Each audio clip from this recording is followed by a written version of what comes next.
Bonjour, je suis Daniela Andrier, je suis un parfumeur, ce qu'on appelle aussi un nez.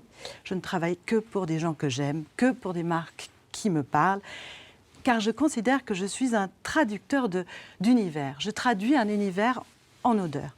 Alors là, je suis venue vous parler d'un projet très particulier de collaboration avec le Louvre. Nous étions 8 parfumeurs et libres de choisir dans le Louvre fermé une œuvre qui nous inspire une odeur. Il y avait des batailles, je n'avais pas du tout envie de faire des odeurs de bataille, et des choses qui étaient très très très belles, des œuvres majeures, peut-être parfois un petit peu écrasantes pour la transformer en odeur. Puis je suis tombée presque à la fin sur la baigneuse d'Ingres, que vous pouvez voir ici. Ça a été comme une évidence. Il y a une grande immédiateté de l'odeur, cette peau très laiteuse, cette femme qui est de dos et qui ne nous regarde pas avec un visage précis, c'est toutes les femmes, dans un moment de grande intimité qui est la toilette. Elle est seule face à elle-même. Tout m'a inspiré des odeurs. Alors je vous ai apporté des matières premières. Voilà, par exemple ce lavandin, si vous pouviez le sentir, qui est un absolu.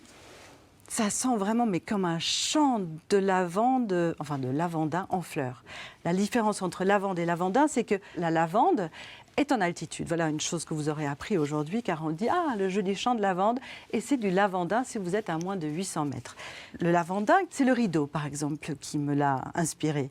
Mais ce tableau m'a beaucoup inspiré, évidemment, l'odeur du propre. Elle est assise sur des draps qui pourraient être des draps de lin, qui évoquent l'odeur de l'iris. Autrefois, dans les cabinets du linge, on mettait de l'iris pour parfumer les draps.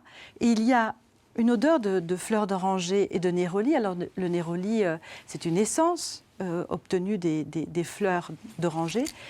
L'absolu de fleurs d'oranger, ça ne sent pas comme la fleur d'oranger quand vous la sentez dans une orangeraie. Mais vous allez voir, la couleur est assez merveilleuse. Et ça vous donne une idée du caractère très concentré, du nombre de fleurs qu'il faut pour produire ça. Il y a quelque chose presque de confituré dans cette odeur. Mais si vous la sentiez, vous n'auriez pas l'impression que c'est vraiment de la fleur d'oranger. Donc ça c'était pour donner cette impression de propreté. Tandis que le nymphéal, que je vous ai apporté aussi, c'est une odeur qui participe à l'odeur de l'eau, en fait. Ça s'appelle du nymphéal, on dirait un peu une nymphe.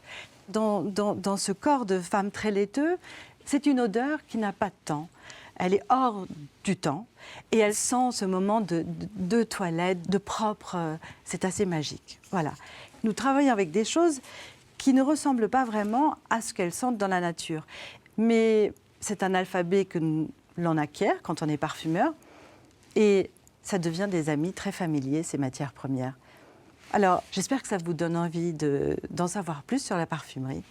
Moi, je vous ai fait un petit exposé. Au revoir.